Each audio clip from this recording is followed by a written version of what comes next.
Travelers on the Omnibus occasionally touches on mature subject matter with mature language. As such, the audience discretion is advised.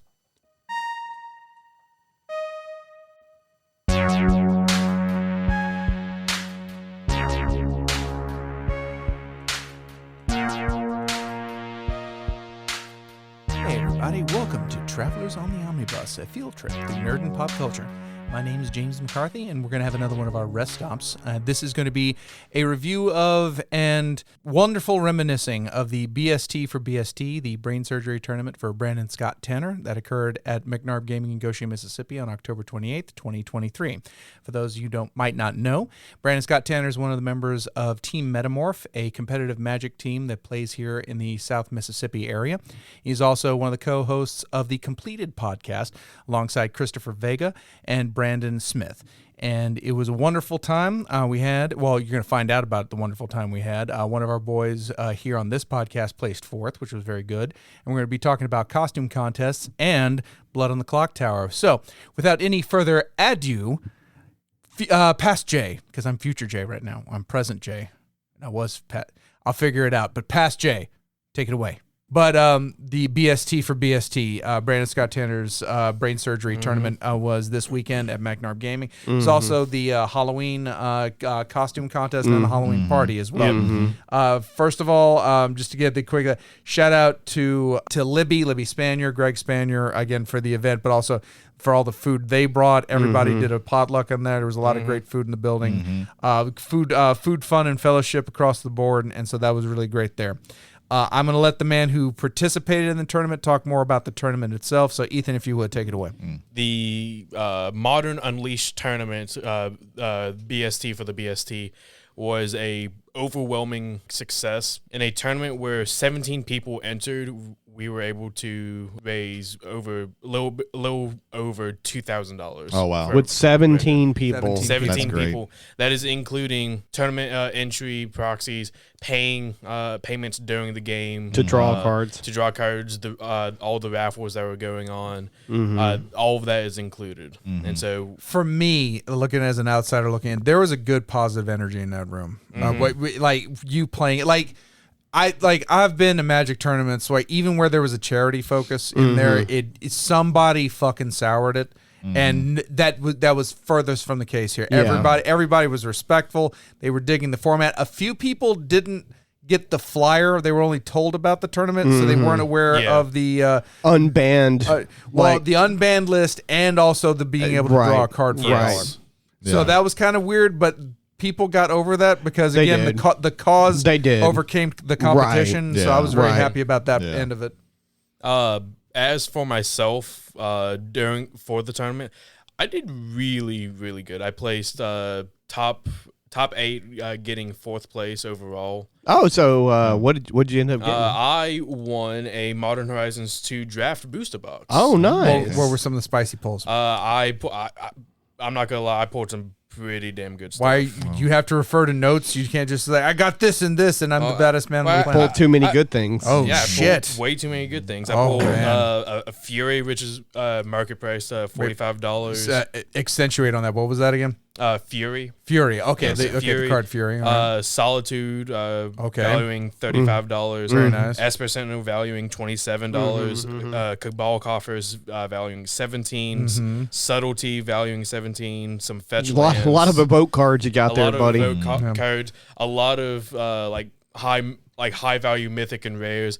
Christopher Vega, he was like watching me pull, and he was like flabbergasted with like the amount of stuff. That's okay. He won something a little bit better. Yeah, Chris was the overall tournament winner. Oh, okay. All right. Christopher Vega, he won a entire uncut foil sheet from War of the Spark, which Cameron had gotten professionally framed, and the frame was gorgeous. That is one of those pieces that you can hang like in your living room or in your den, or maybe in your bathroom, and then while you're pooping, you can like. And look at all your unlike amazing just cards. singular cards that go down in value because of reprints, that sheet will stay, and if not, go up in price over the years. That sheet is currently going for like upwards of like $600 on like eBay. Currently, Yeah. it'll continue to probably go of up. course, of Well, course. that's a proper collector's item because that is a novelty. There's only so many uncut foil, cut foil sheets like that, like in the game. There's only like so many of those. I heard Yeah, you so- could launder so much money through that. That's an art joke. There you go. I heard so many people like it's Very like, if I Banksy could of just you. if I could just take an X-Acto knife and just cut this one card out.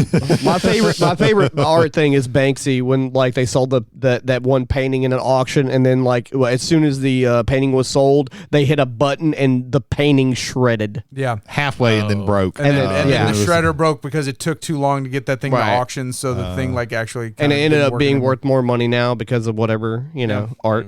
But continuing on, yeah.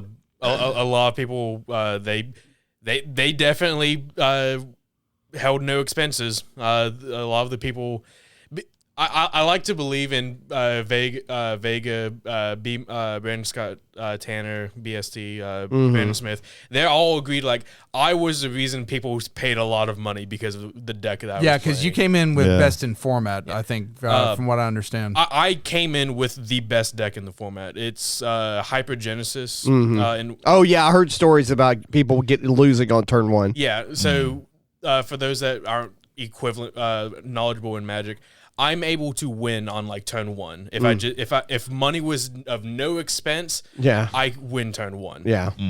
And so like what Hypergenesis does is I cast a spell, and starting with me, I get to put a creature, a land, artifact, or enchantment into play, and then my opponent is able to do the same thing. Right. And we just keep going back and forth until no one puts any permanents into play. Right. And so what I would always do is I would always lead with, okay, I put this dude into play that allows all my dudes to have haste and all of your dudes come in tapped. Oh, Urbrask. Urbrask Yeah. the Hidden. Nice. Yeah, when I was told that part of the combo, it's like, yeah, that's if you can't figure out how to work that, don't play Magic. Yeah. Just period. And then I got into some very interesting like counterspell fights with people running like Force of Negation. Well, yeah, because they're just going to pay a couple extra dollars to draw some more I remember cards. in the first round, And then- before we got to the breakdowns, I came in at around like I want to say like 1 o'clock, 2 o'clock, and I look over and the dude's keeping track of the money he's supposed to spend for the cards he's drawn from the special spend $1, buy draw a card. Right. He had spent $36 because he had D6s all set to like and like an extra D6 it was set to like 2 or 3, almost $40 in just that one game. That one guy made me like worry, because he would play a Force of Negation to attempt to counter my spell. I would exile a card, make a red, and then Ricochet Trap. They never expected Ricochet Trap, and then it'd go back and forth, and I'd have to draw to get my Ricochet Trap. Ricochet Trap is free if your opponent casts a blue spell this turn, and it redirects the spell so you can counter the Ricochet Trap with somebody else's counter spell instead of them countering the card that they're trying to counter. Yeah. And then And it's free if they cast a blue spell this turn. it's one pip of red if they cast a blue spell. One pip of red. Yeah. Gotcha. And so almost free. And then we would go back and forth, and he's like, okay, Flusterstorm, counter all spells on the stack. Flusterstorm, just for anybody who doesn't know, says pay 1. Your opponent can pay 1 for each spell cast this turn to stop the spell from getting countered. So if we've collectively casted 10 spells in this turn, you have to pay 10 mana to counter the Flusterstorm, because it counts for every spell on the stack that has been cast this turn. And then because of all like the back and forth counter fight that we were going through, I had one final trick up my sleeve with a Mind Break Trap. Mind Break Trap says if an opponent has cast 3 or more spells this turn, you may cast this spell for free. Exile all spells. Exile any number of spells. Any number, so you can choose which ones get Yeah. exiled on the stack. That includes all of the copies of Flusterstorm, all of his Force of Negation. You get to choose which ones that resolve. Oh, wow. And Yeah. at that point, I see the guy put up a fight, but I just see like the disappointment in his eyes. I was like,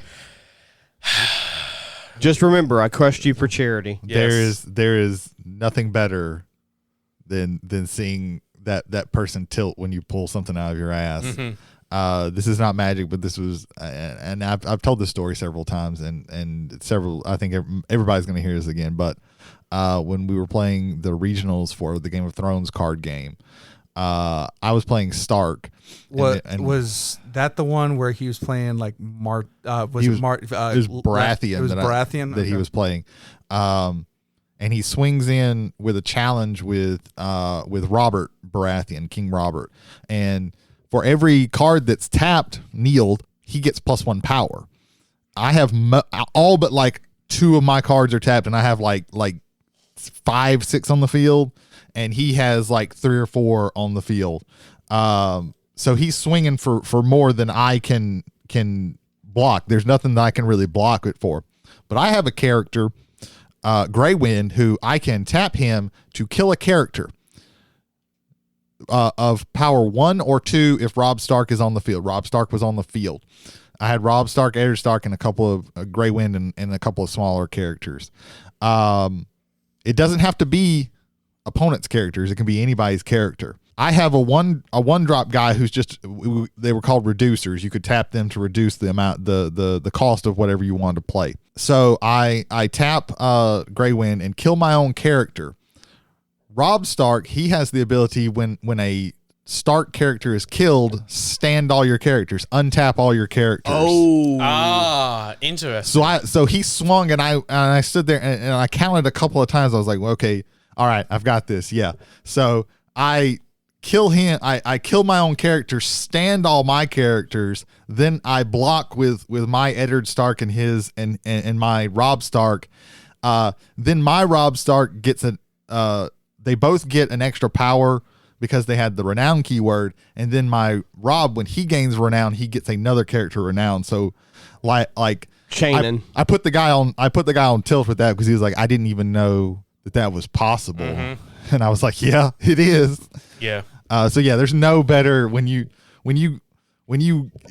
get put in that unbeatable, unwinnable situation. You're like, nope, I've got one more thing that you weren't thinking of, and then you just see that crush look in the guy's eyes. Then you snatch defeat in declaring your victory when you like play a card and realize that someone has a card on the table that says when you gain life you lose.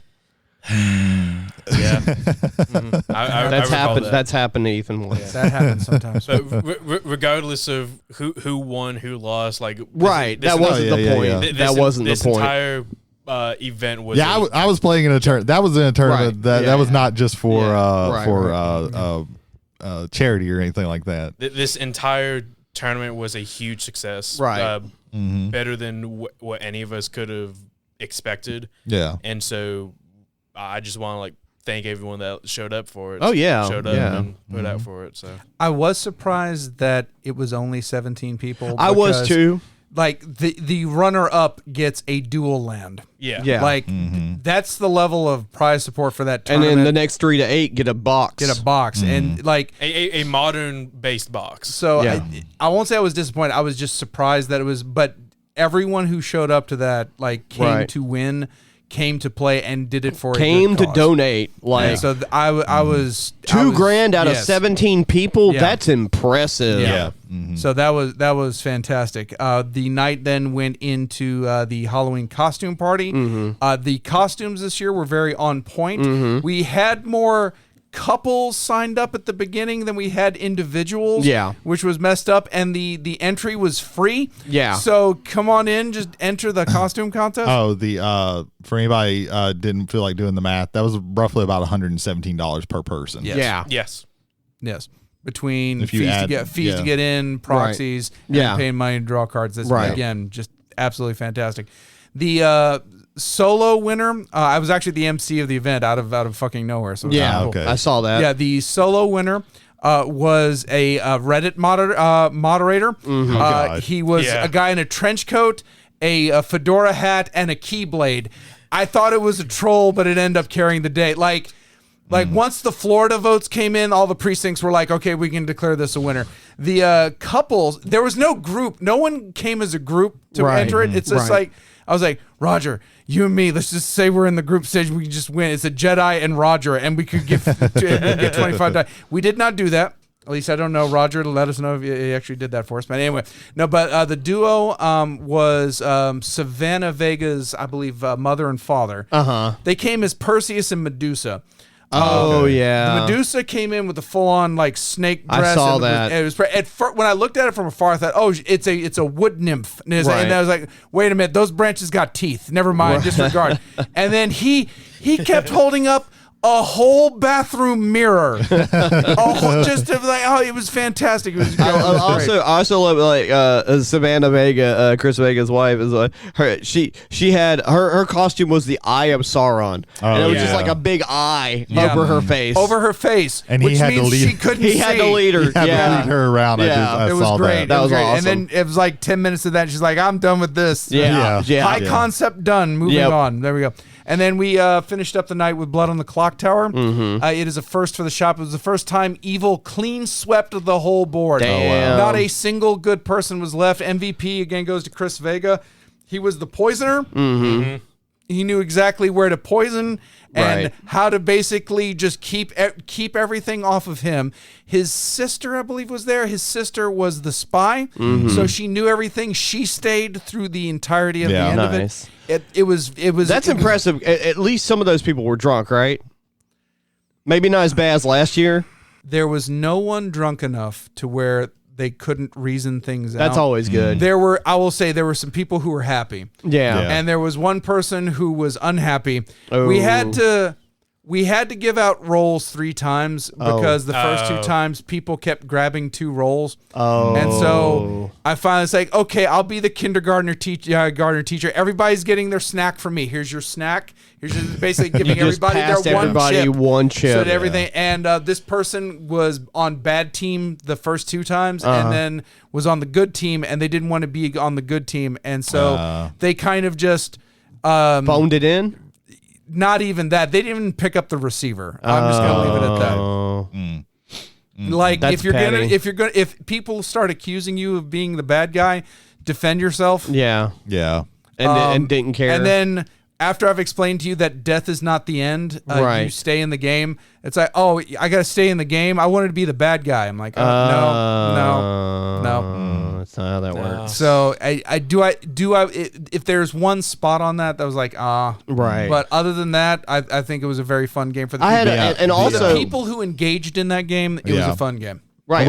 I'm sorry. All I was gonna say is, that was going on, and also people were just hanging out, having fun. Like I got to hang out with some other friends and talk and BS and have a good time. And Michelle brought cupcakes, and they were pumpkin. I hate pumpkin, and I hate pumpkin spice, but those cupcakes were delicious. But yeah, I think with Blood on the Clocktower, like if you get the first time that when you're the poisoner, like you have to get lucky, but if you get a really good like poison, no, you don't. You just accidentally poisoned the washerwoman. It happened again. Yeah, nice. I don't know what happens. Somehow the washerwoman always gets poisoned. It's because she drinks all that bleach she's washing. Poisoned the washerwoman, and then he poisoned the. But yeah, if you can stop one of those one time only first night things, if you get lucky with that, right, and then you just kind of figure out, okay, you're kind of figuring out you figure out the roles and you know who to poison, like that can be like the game. I've seen it. The poisoner can be like a very I think can be like the most pivotal like bad role in that because they have, if you know what you're doing there, you can create stories and then back them up with the bad information I think you're creating from with it. the bad they're one of the bad roles, at least of the sub games of Blood on the Clocktower that I played that has like the most control over things, because with a lot of those other ones you just don't have that much control over it. And even with the demon, like you really only like you're killing people, but like that's kind of the only thing that you get to do you can only do that and defend yourself. Which depending on who you're playing with, it's challenging. Where if you can figure things out, then you can start like really throwing a wrench in the good guy's game. Oh yeah.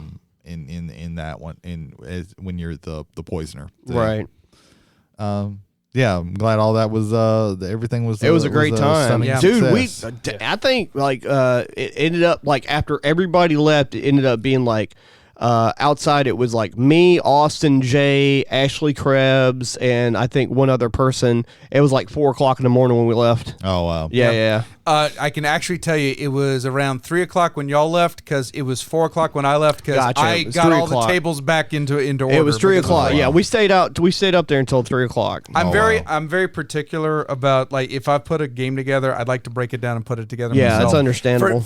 I appreciate everybody's wanting to help out and stuff like that, but like I'm very particular. I know where what my stuff to go in, and I get it in that. In Well, that order. typically when I'm helping you break down a game, all I do is like take everything and kind of like pile it up. That bag, Yeah. do that. Okay, we're gonna go yeah. there. No, like last year at JMOS, after the 15 hour, Oh, jeez. after the 15 and a half hour, 15 hours. yeah, and so I got everybody out of there because it's like just leave it all here. We'll all pick it up tomorrow, and then I just took that hour just cleaning the whole thing up. Well, yeah. for no other reason other than that kind of helps me get through what just happened. Well, yeah. Because Yeah. if you're proctoring a game, like if playing in a game is going to be most because you're actually in the Right, jungle. right. But if you're overlooking the jungle and making Yeah. sure that everybody's playing by the rules of war, that can be very tiring. And that just Taxing. hour of being able to just kind of decompress everything and put everything back where it Yeah. goes. Yeah, it'll save your soul. I'm gonna say that right. At Right. least mine, at the very least. Right. Yeah. But Yeah. yeah. So I think we're good to go with So yeah, that. we I think everybody pulled together and we're gonna get Brandon Scott Tanner that brain that he yeah, was needing. absolutely. Uh-huh. There we go. Brain. Yeah. Mhm. There we go. All right. Not one in a jar Yeah. or in a cylinder like there would be in H.P. Lovecraft.